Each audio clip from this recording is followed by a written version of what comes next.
Welcome to the British Culture Club, the online magazine, podcast and videos exploring British culture. Students in the UK have just gone back to school, and in this episode you will learn more about the British education system. I'm Dan, your host. Today I'll be speaking to Anna and her children about how they've been preparing to go back to school, and Rosanna is speaking to Yuki, a student from Japan, about his experience of going to school and university in the UK. If you're learning English and you would like to read the words of the podcast as they're being spoken, please visit our homepage at britishcultureclub.org. The link is in the show notes. The British education system is a big topic, so we can't cover everything today. Different parts of the UK, like Scotland, have slightly different education systems and exams. Today I'm going to talk mainly about the education system in England, Wales and Northern Ireland. The state education system in the UK is free, and full-time education is compulsory for all children aged 5 to 18. As well as the state schools, there are also independent schools which charge fees. Children start what's called primary education when they are 5 years old. They stay at primary school for 6 years, so that's year numbers 1 to 6. At the age of 11, children move from primary school to secondary school. And secondary education lasts for 5 years, which is years 7 through to 11. So most students are aged around 16 when they complete their secondary education. And at the end of that education, they will have taken GCSE examinations in a number of subjects.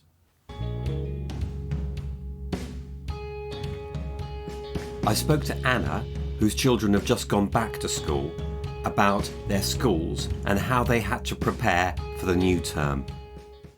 Hi Anna, how are you? Hello, I'm very well, thank you. Yes, just got in from the school run. So you've got 2 daughters at school, yes? I have got 2 daughters at school. One's at a primary school and she's 9 years old. She's in year 5. And my eldest daughter, who's 12, is in year 8 at secondary school. Yes, both in Bath, quite close to home.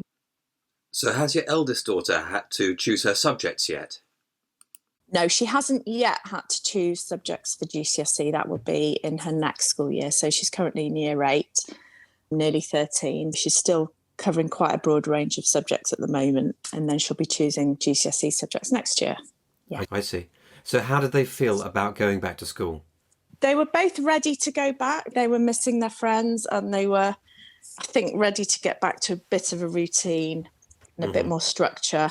Yeah. So actually they're both very happy at school. Both seem to enjoy school life. And what did you have to do to prepare for them going back to school?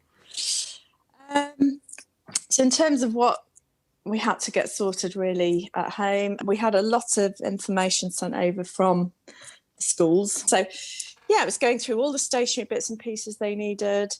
Had to get all their uniforms out, check the sizing, because obviously they're both still growing. So we had to get ourselves organised and go and buy some new uniform. Not everything, but bits and pieces of new uniform for them both. New school shoes, new school blazer, some new school shirts, tights. So the school has a school uniform. What is that for girls and what is that for boys? Yes, so my youngest daughter's school uniform it's black and yellow like a wasp. The school is called Western All Saints Primary School, and WASPs for short.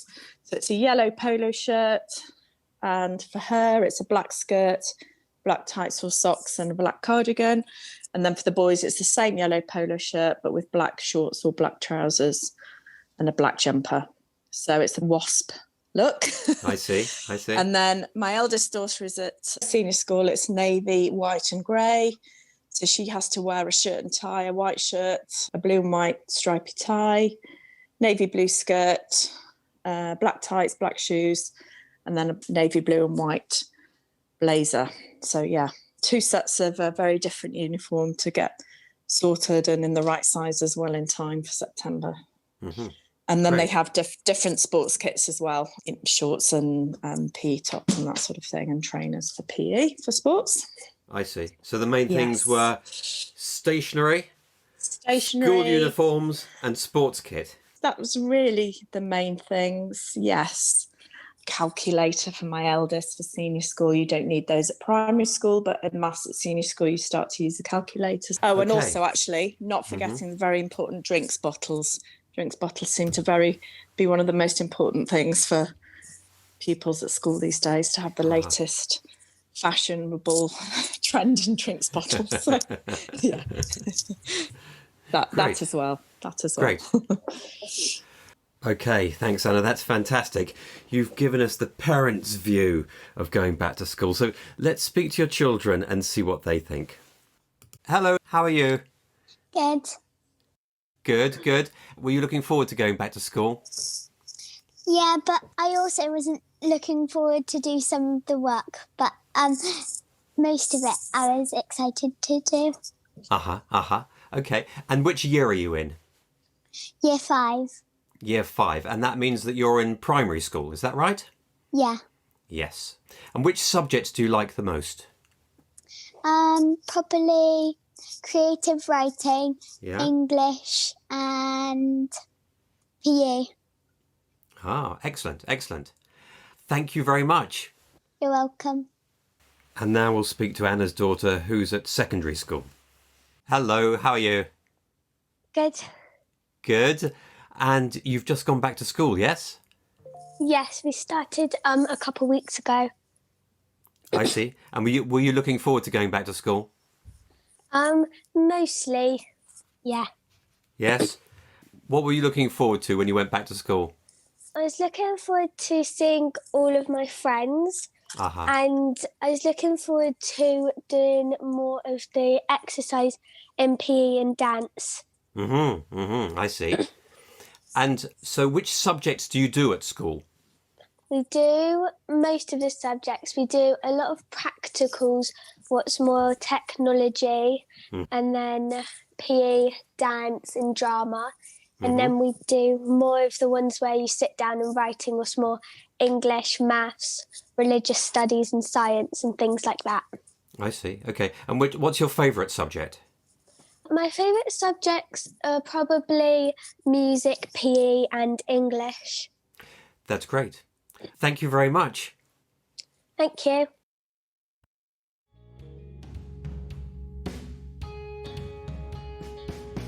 I forgot to mention, there are 3 periods of tuition, or terms, during the year.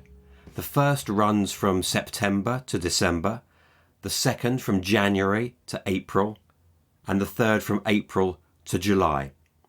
Between each term, there's a holiday, and halfway through the term, there'll be a half-term holiday, a shorter holiday. Exact term dates differ depending on the school and where you are in the country.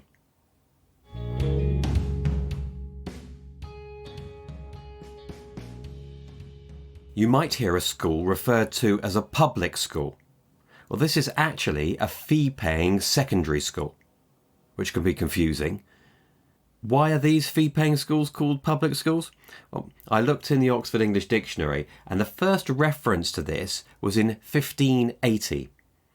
It originally meant schools that were started or had been funded for the public to enrol, as opposed to private schools which weren't open to everyone. So secondary school, that's years 7 to 11, has taken students through to their GCSE exams. And after secondary school, there are still 2 more years of compulsory education, which is called further education.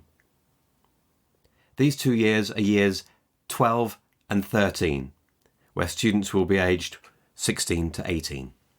There's a choice of schools and colleges for further education. Some secondary schools continue teaching in years 12 and 13, and there are separate colleges for further education as well. The UK education system attracts many international students, and Rosanna has been talking to Yuki, a student from Japan who studied in the UK at secondary level and then university. Let's hear about Yuka's experience.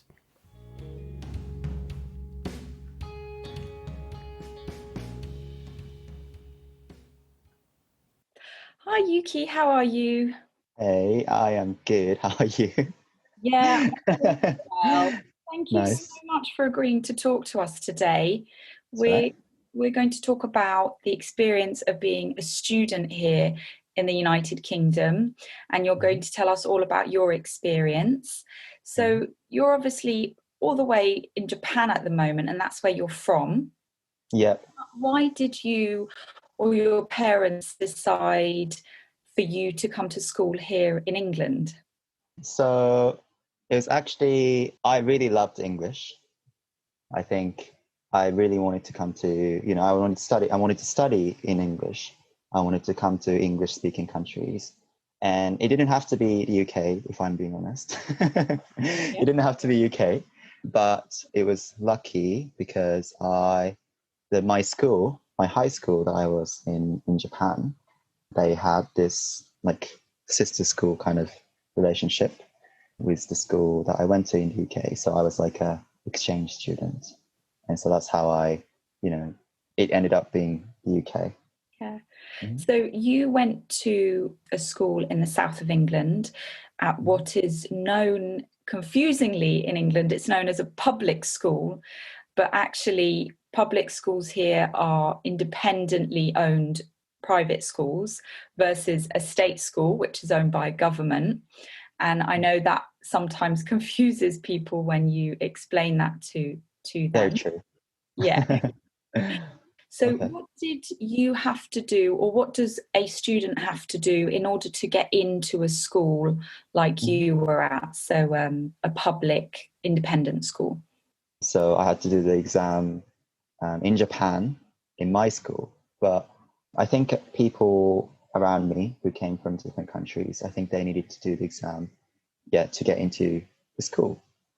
Yeah, I think, like you said with your case, your school gave you the opportunity in Japan to come to a school here in England, but there's also an entrance level exam that you can take to go into the school.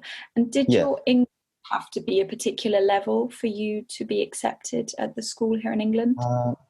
Yeah, I think so. I also had to do the English exam. And I think I was asked to submit the score of IELTS, which is official international English exam. Great. So an entrance exam, checking your English, and also potentially an interview are things that you should think about if you're going to be joining a public school potentially.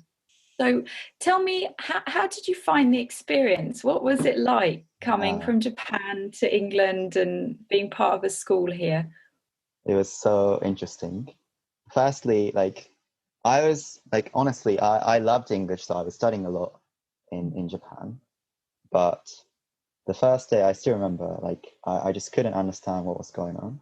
I couldn't understand what was going on. I think there was like an assembly where people kind of gathered, and I think some teachers were speaking. I didn't understand anything. And so that was the first impression. I was like, whoa. But luckily, exactly. But it was fine because and then I think we had the form. So there were some students and we could talk. They were like all in the same year. So I could get to know them a bit more personally, and they helped me along. And so that was my first impression. And that was my first experience. Obviously, with the help of other students and with the help of teachers, you slowly became more comfortable. Exactly.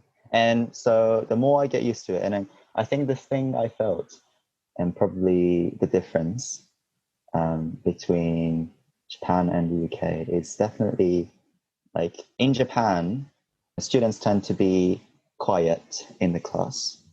They just listen to the professors or the teachers. But in the UK, people were being very active, and they asked questions, and that was a bit strange to me.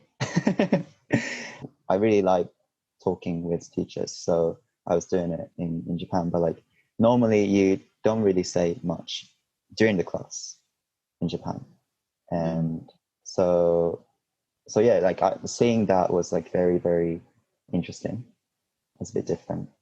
Yeah, eye-opening to see the different classroom cultures maybe and how different it is between the two countries. But that's great that you felt happy to ask questions and comfortable to talk to your teachers. What were some of your favourite lessons at school? What did you really enjoy? Maybe it was not necessarily the academic lessons, maybe it was your PE or anything, art. I definitely enjoyed psychology, which is a bit, like it's a rare thing to be able to do. I did IB, International Baccalaureate. So it's a bit different from like A-levels, which I think generally in the UK, students do A-levels. But there was a psychology class, and because like people don't really take psychology, so there were only a few of the students, and the teacher was like really, really kind to me. And that's a big reason why I think I could get through, my time in school. And it was just really, maybe thanks to the number of the class, like number of the students, it was very engaging. And yeah, the teacher, like mainly the teacher, was really nice. You had a really good experience with both the teacher and the class size was small. Yeah, and the content as well. Like it was something very different. And I didn't expect that I could learn psychology. And it was very related to like what happens in real life. And yeah, like it was interesting. That's great, thank you. So you mentioned the IB there, the International Baccalaureate, which is a type of exam you can take at a school here in England, in Britain. Were there the option to do A-levels at your school as well? Because that's the other one that you can do. Yeah, so there are like most of them are A-level students, but like normally it's just like the exchange students from my school from Japan. So, yeah. And how did you find studying for the IB? Was it difficult or? Yeah, it was tough at the start, especially. I think getting used to English was huge. As I said, I couldn't really understand the classes, and so I had to spend a bit more extra time to kind of like know what's going on. And also like writing speed, the speed of writing, they are so fast. And sometimes I couldn't read their handwriting, so I was trying my best, but sometimes but you got there. Yeah. I spent, thanks to my friends as well, they helped me a lot. They showed me. I still remember like I was asking all the time like if they can show their notes so that I can copy them. I think that's really important, isn't it? Getting the help of your friends, staff at the school, your teachers, always asking questions and really being inquisitive and trying to better yourself. Because I remember, your English has improved so much from when I knew you, when you just started school, and you really made an effort to immerse yourself in the British culture. So what are some of the tips that you have for people to improve their English level in particular? Yeah, like you made a very good point, I think, because like I know a lot of international students who improve their English, but also I've seen others who like are doing okay, but like they could have improved a lot more.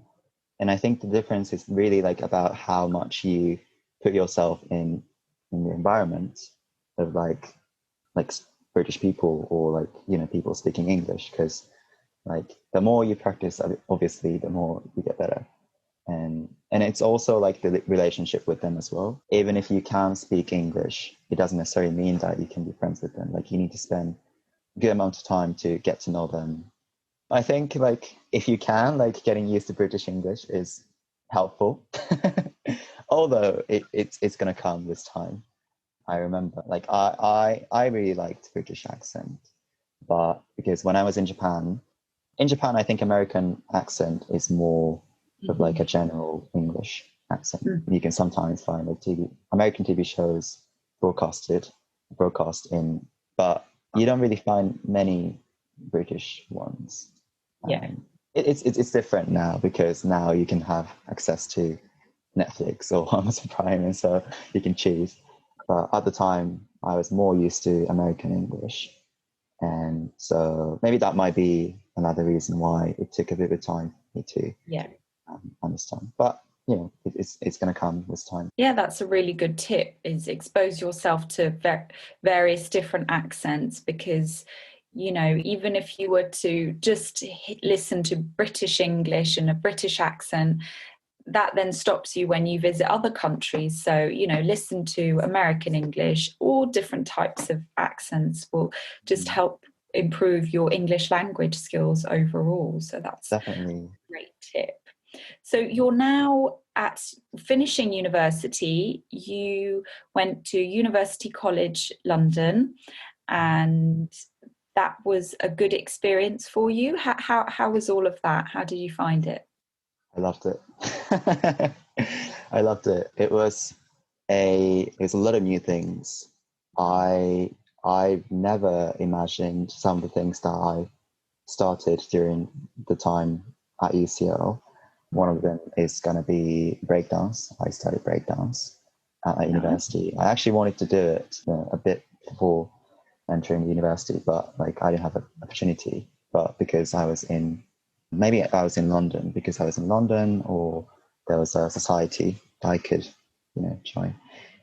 I love learning languages, and I started learning French when just after I entered university, and also I started learning Italian recently. And and being able to be in London and also at UCL really allowed me to just practice with my friends. And also there's Italian society, French society, Francophone society. I made friends with a lot of British people at university as well. I was expecting to get to know more international students, but I got to know a lot of British students from all around the UK. So there's a good mix of British and international students. Well, that sounds good. Like you were able to, like you said, make friends at the university, get in touch with people from other universities as well, and also start looking at life after university too. So all your education gave you the right experience to feel confident to then go out into the world and feel prepared and ready. So what advice would you give to students thinking about maybe coming to school in England, in the United Kingdom in general? So they might be thinking, do we go to secondary school there? Do we go to primary school there? Do we go to university? Any level of education, what advice would you give to people thinking about the UK? I think the important thing is just really know what you want to do, and sometimes have something that you really like, because even if you can't speak, if you have something that you're into, and when you find someone else that is also finding the same thing really interesting, you sometimes don't need language to get a connection. Yeah, that's a really good point, is finding hobbies that you have in common with someone, even if you don't know the language as fluently as you hope to. Finding common interests transcends all language barriers. Yeah, and so as much as I think learning English is very important, I also think really just putting your effort in your hobbies or things that you love, because you never know when those things will actually help you to build a relationship with other people. And that happened to me as well. When I couldn't really communicate, thanks to football, I got to know a lot of people. Those are some really great points, Yuki. Thank you so much for going through what it was like and sharing your experience, and letting us know that it can be difficult, but you have to keep trying. You have to find common interests, make sure you're practicing your English, and school and university has the means to be very supportive to help you through it. I had the opportunity to be immersed in the British culture when I was in sixth form. And I think it was very lucky because after I got into university, I already knew what it was like to be like, I don't think I had the full picture, but I kind of understood like what it was like to be in the UK or in the UK culture. That's another reason I think it helps if you go to British school. If you want to experience the UK culture in the future, because it just really helps to be in the British environment. And so that's why maybe like I had a very like smooth transition from sixth form to the UK, because it was a move from the UK to the UK. I think that's such a good point, Yuki, that people should know about is if you're thinking about studying at university in England or maybe working, starting your education from secondary school when you're younger is a really great way to ensure there will be a smooth transition into higher education. You get to learn the culture, you get to learn how to interact with people here in the United Kingdom. So that's a really good point, yeah. Great. Well, thank you so much. Thank you for your time and speak to you soon. It sounds as though Yuki's had a great experience, which is preparing him for his future career. We haven't talked about universities in the UK yet. There are around 150 of them, offering undergraduate degrees, postgraduate degrees, higher national diplomas, foundation years. And most of the universities have particular subjects in which they are stronger. I think that's a whole new topic and maybe the subject of another podcast episode. For now, I'll leave you with a Chinese proverb. If you're planning for a year, sow rice. If you're planning for a decade, plant trees. If you're planning for a lifetime, educate people. Hope you'll join us for the next podcast episode. If you'd like to read our free online magazine or subscribe free of charge to the British Culture Club, then head over to our website, britishcultureclub.org. There's a link in the show notes. Goodbye for now.